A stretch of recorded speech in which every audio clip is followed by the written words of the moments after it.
تحيتهم يوم يلقونه سلام وأعد لهم أجرا كريما يا أيها النبي إنا أرسلناك شاهدا ومبشرا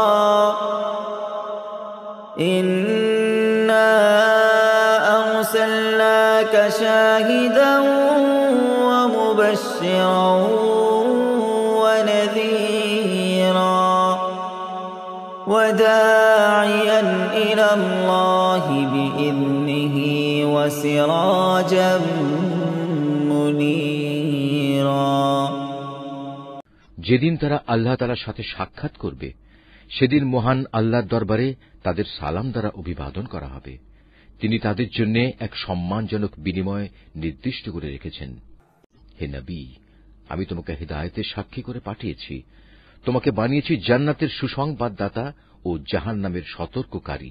আল্লাহ তাআলার অনুমতিক্রমে তুমি হচ্ছ আল্লাহর দিকে আহ্বানকারী ও হিদায়াতের সুস্পষ্ট প্রদীপ।